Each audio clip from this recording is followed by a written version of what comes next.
Huge week, of course, if you are connected to Manchester City.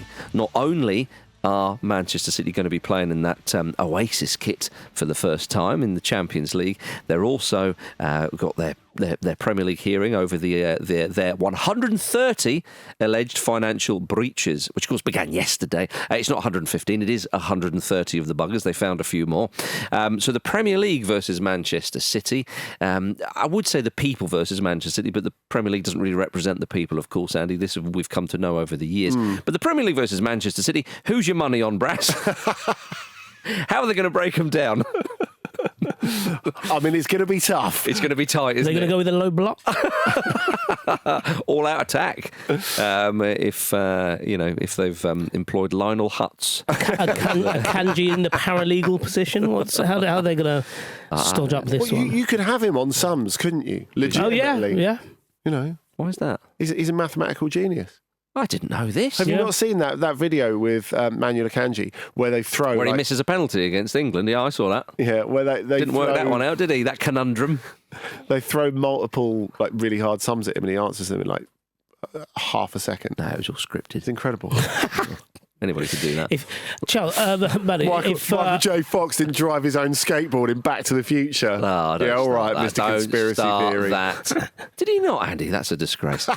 Anyway, yes, the charges are being heard this week, of course. It's underway.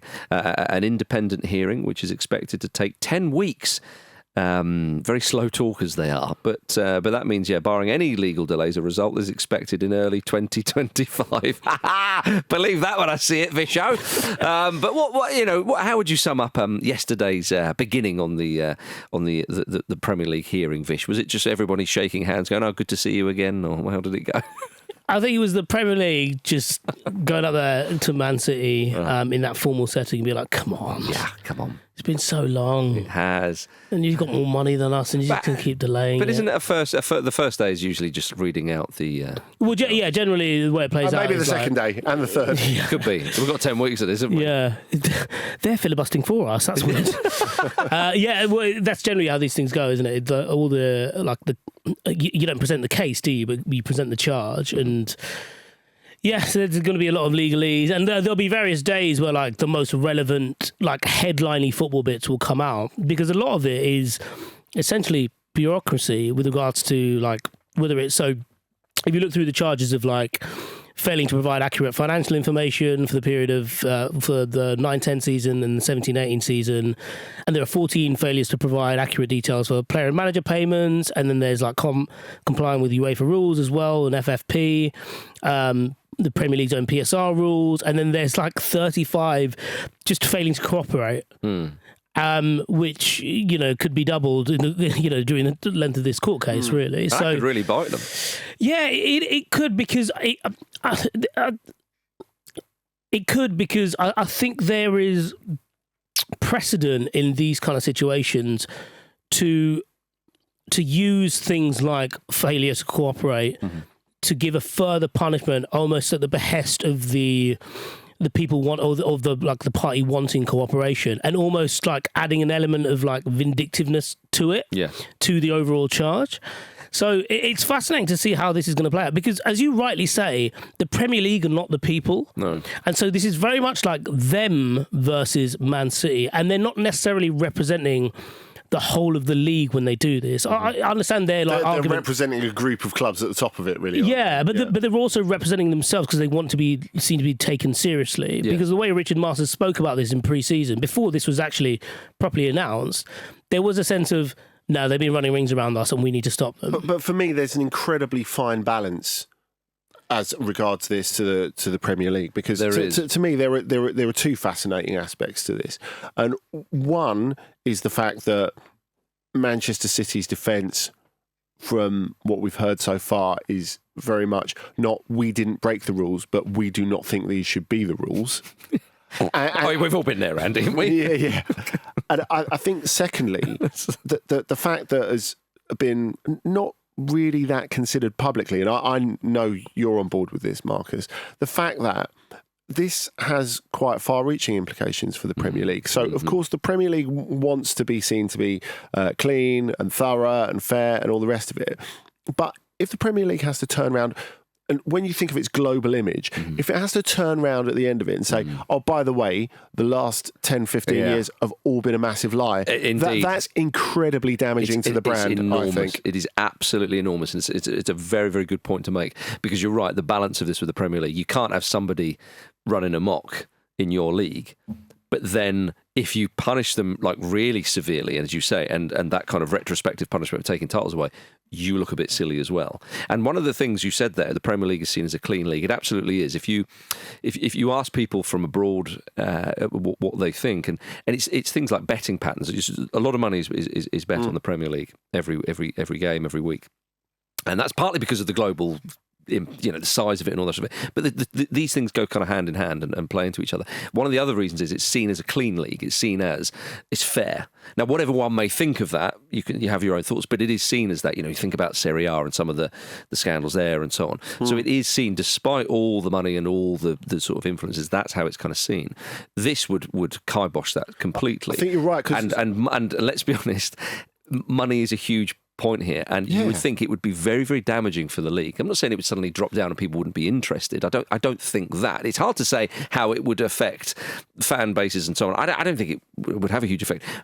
But looking, the image of the league would be tainted. Yeah, I think you're right, and I think what happened to Serie A post Calciopoli, for example, and how its status was very damaged, I think is important. And as you say, there's a context there, because if we think of the Premier League as a really clean league, Serie A, there's always been, at least internally in Italy, the sense of, that there's stuff that's maybe, a little questionable. Well, yes, I mean, and that was before that. Totally. So for that to have such a massive effect, and not an effect for a season or two, but for a number of seasons, a lasting effect to its status. And when I say clean league as well, maybe like a fair league might be a better word, because it's not necessarily to do with the kind of corrupt nature of things or whatever. It's also that, in theory, the clubs are, you think about the payments. So you think about in Spain, like it's just dominated by those two with the TV rights and all that kind of thing. In theory,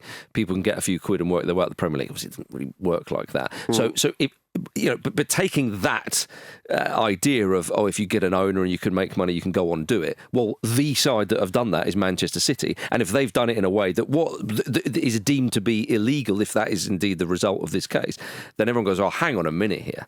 So it's in real danger. So apparently, there's no, from what you hear with the rumours and so on from one or two journalists, is there doesn't seem to be a huge appetite in the Premier League to retrospectively punish City if indeed Manchester City are found guilty. You mean strip the titles, basically, yeah. That's, and this is all his. Look, we're only day 2 for crying out loud. Yeah. Man City may well not be found guilty. We need to stress that point for legal reasons and so on.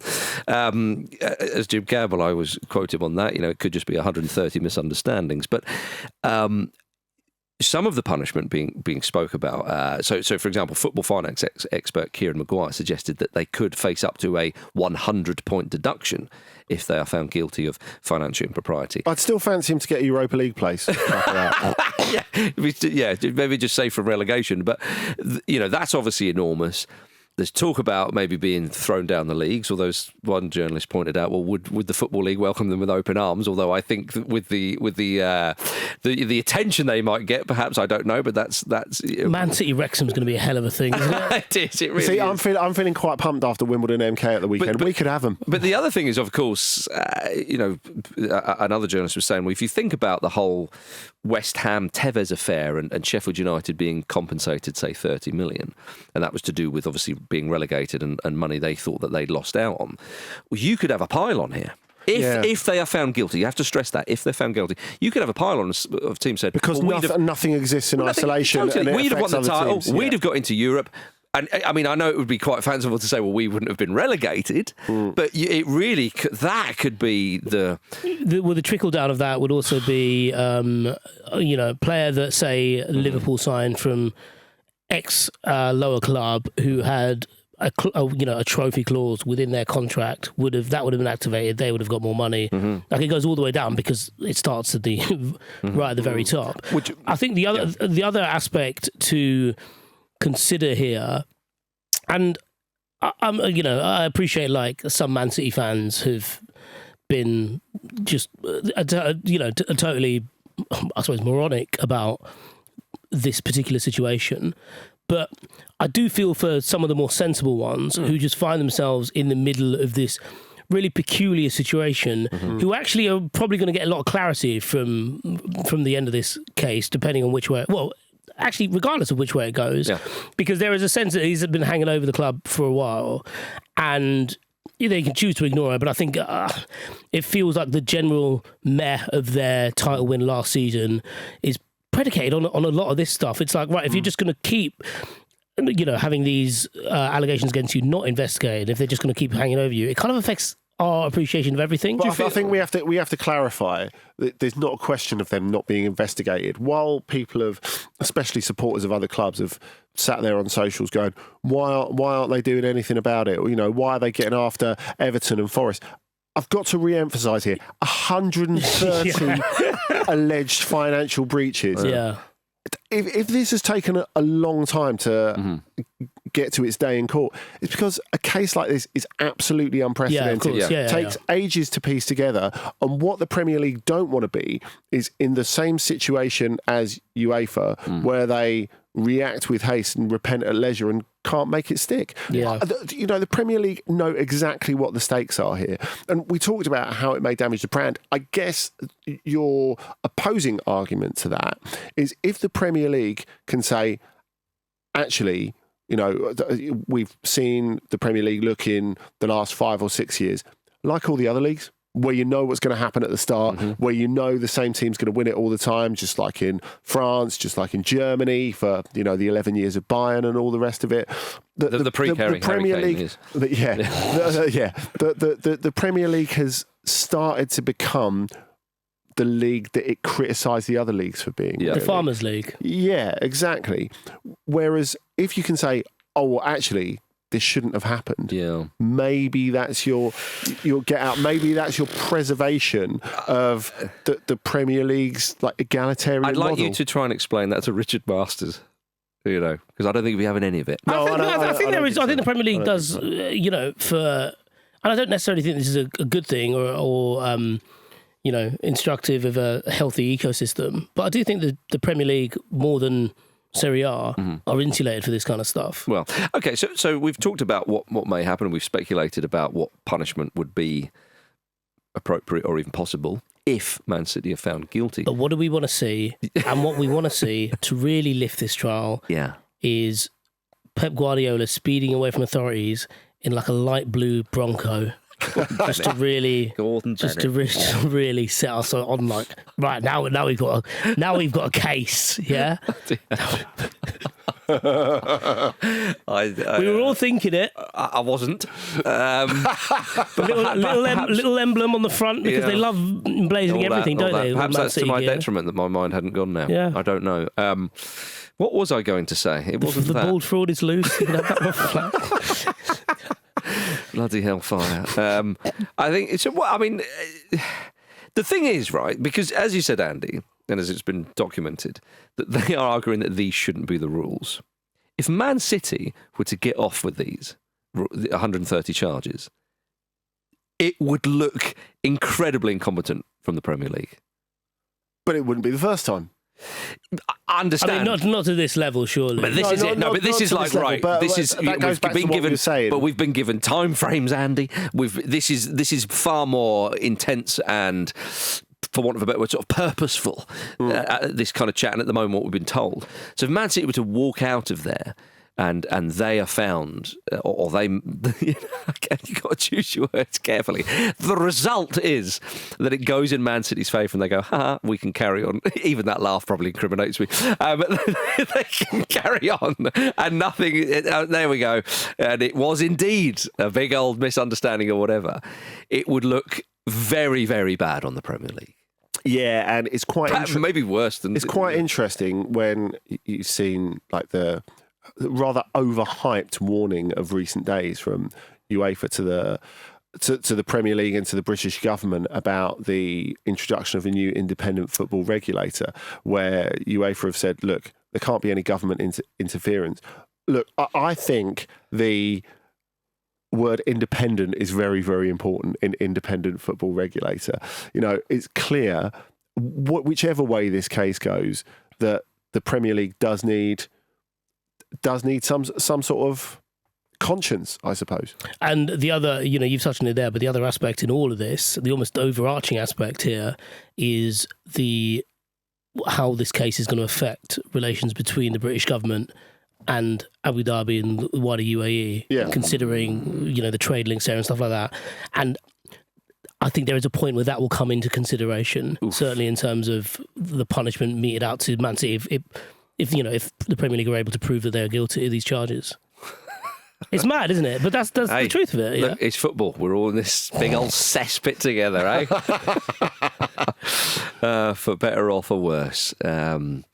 So yes, I still Haaland's banging them in, isn't he? Well, I think that's the funny thing, is that I think with some people it's a bit like, well, and when I say some people, I do mean those that group of Man City fans you're talking about. It's kind of like, yeah, but we've been brilliant though.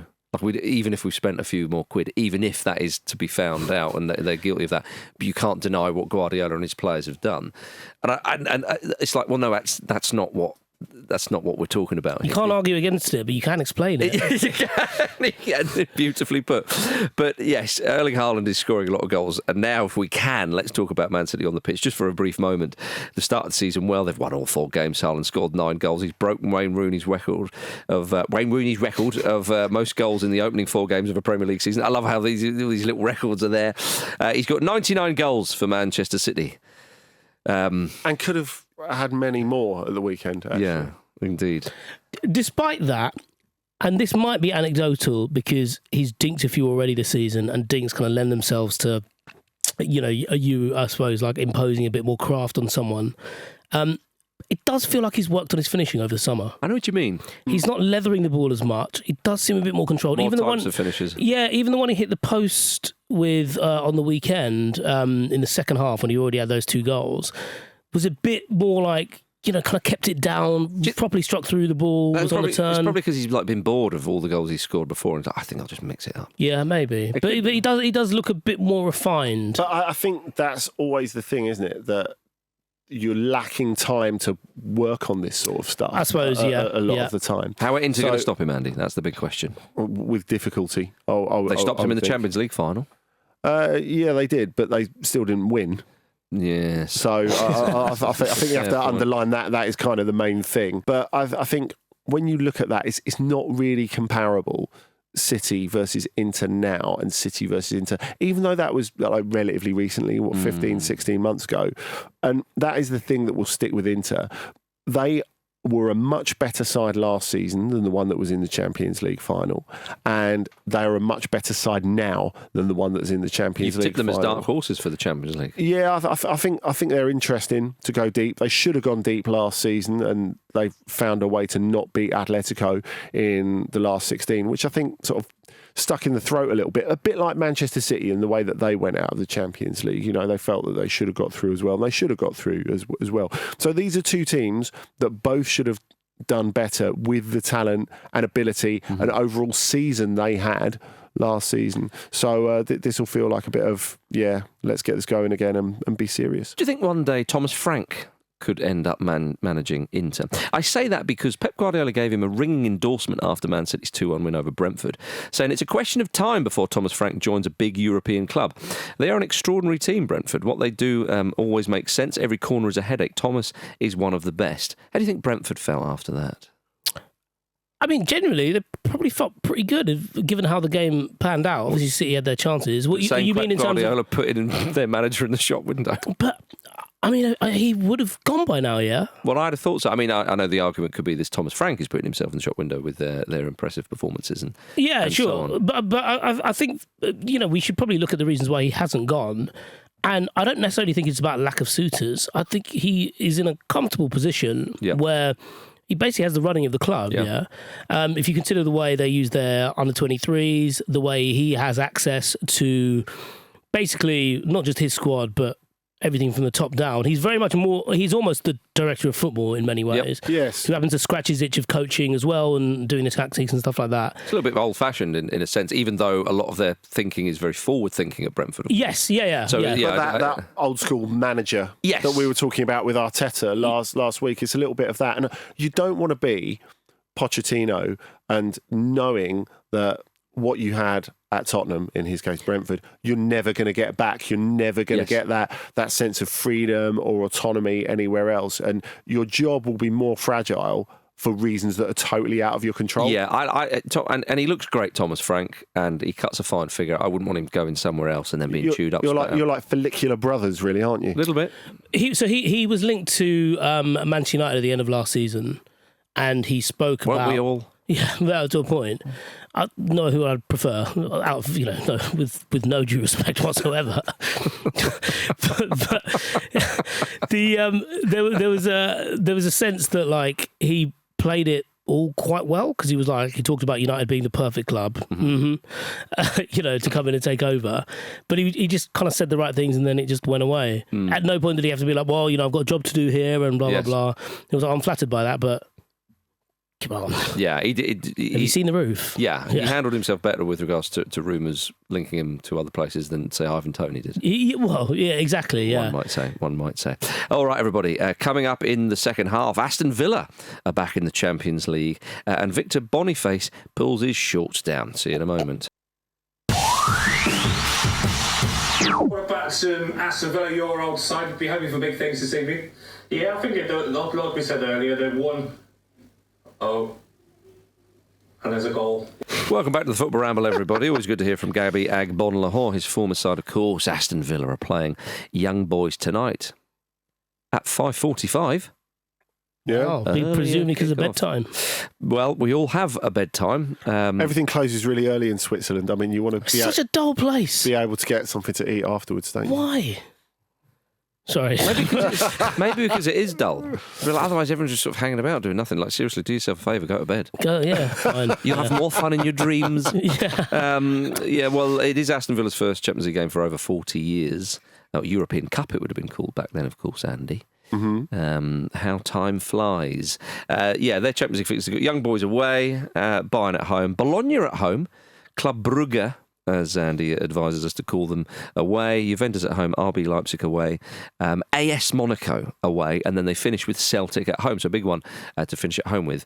But a nice penultimate fixture, though, with Monaco away from home, and in the colder months of the year. Definitely, when you're held in at the away end and you're looking off the back of the away end, looking at all the yachts. Is that right? It's quite fun.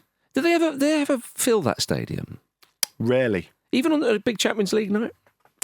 Maybe. I mean, so you can always get a ticket, basically? Often, yeah. But it's getting back to Nice to stay. You're not going to stay in Monaco. That's the trick, isn't it, Andy? Yeah, that's true. It's a lovely train trip as well from Monte Carlo to Nice. Beautiful. But I've heard those trains don't run that late in the night. So if you are going to watch Monaco in the Champions League, mind you. And if you're staying take in your Nice, tent with you. You might want to run back to the station afterwards. And it's halfway up a hill, so bear that in mind. Okay, so there you go, Villa fans. I think we've previewed your Champions League campaign. It's the last game of the group, so you've got time to get fit to be able to run up that hill. Oh, hill sprints, Love it. So we're doing the right thing. We are. Come on. Is the car park's under the pitch, isn't it? Yes. Yeah. And it affects the quality of the pitch.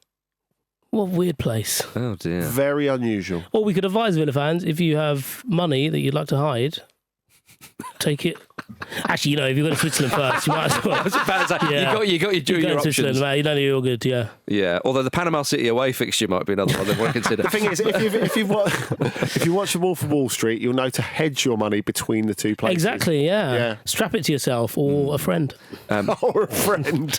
Don't do any of that, otherwise you're a scumbag, I do say. So look, Young Boys away is their first game, of course.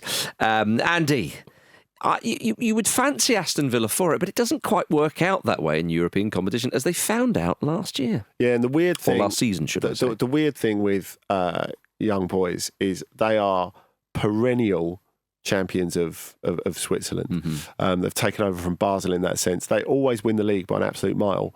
You realise the Swiss Super League started I think still while the Euros were going on, or it started like 2 days after the Euros. There's nothing to do. So they started really early, so they're more matches into the season. Young boys have not won a league game yet this season. So saving themselves for Villa. They've won twice in the Swiss Cup against a 5th division team and against a 3rd division team. And apart from that, they beat Galatasaray home and away in the Champions League. So they're a cup team. It's mad.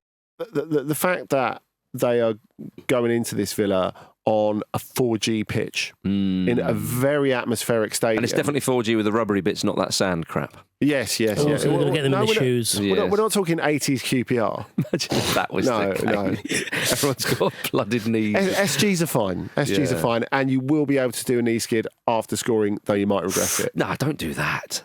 You flipping madman.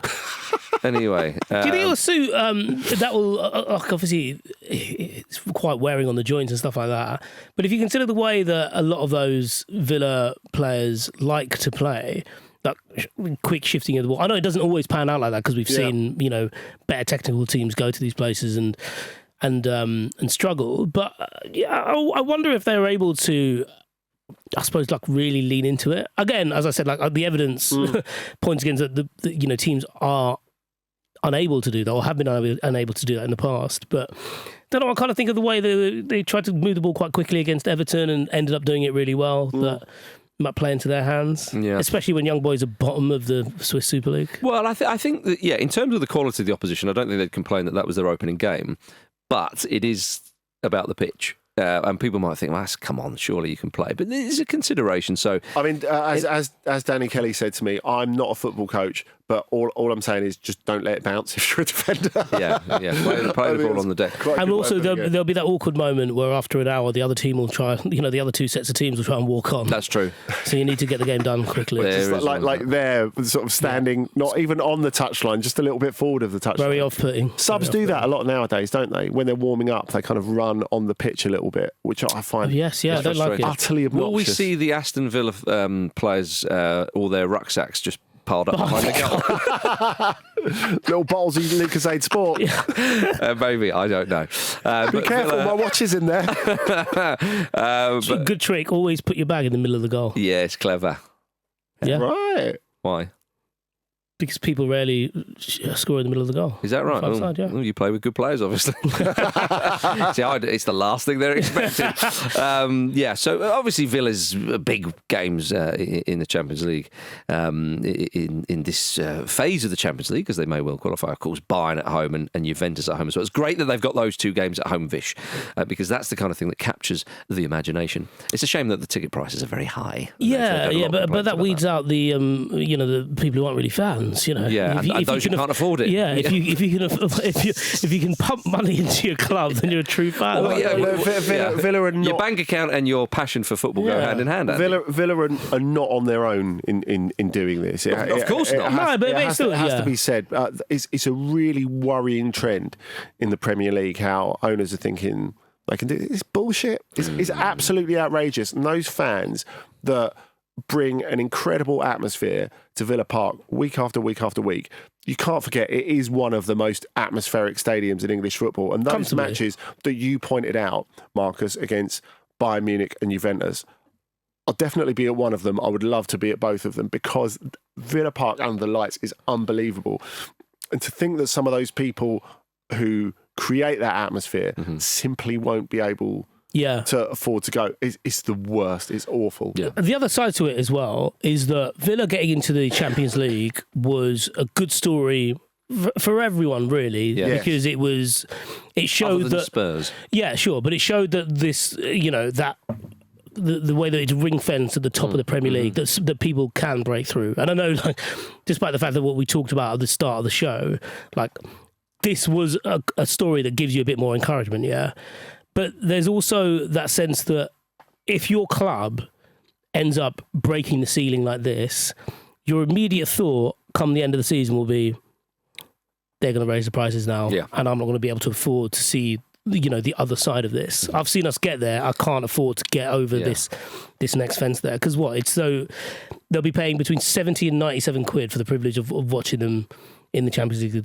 this season. And it's absurd. Yeah, and frankly absurd. Yeah, it is. It is. And there were protests during their win against Everton on Saturday. So, yeah, the fans are trying to fight the good fight. Yeah, good luck to them, quite frankly, because that's all we can really say. Now, a football data company has estimated that 9 points should be enough to finish in the top 24 of this new format in the Champions League and qualify for the knockout stages. Well, we don't really know whether that's true yet, but let's imagine for a second that it's estimated, Andy. Yes, let's imagine that it is true. That's a great get-out word, isn't it? Let's imagine that it is true, or it is ballpark. Let's listen to the boffins, for the moment. Let's listen to the boffins who want us to pay them a lot of money so they can estimate stuff. Yes. We didn't have to pay anything for that, by the way. No. But carry on. But I think if you look at Villa's fixtures, which there are no easy ones in there. There's quite a high degree of difficulty, and there's quite a high level of Champions League experience. The only team that aren't used to being at this level, like them, are Bologna. It feels to me that they have to go to Young Boys and win. Not only to get a good start, but just when you look at where they might drop points elsewhere. You know, we see shocks all the time. Of course, we had last season in the different format, Newcastle beating PSG, for example, which on paper never should have happened. So I'm not saying there's not a chance. And obviously, if they have that atmosphere at Villa Park, that's really going to help them in the home games.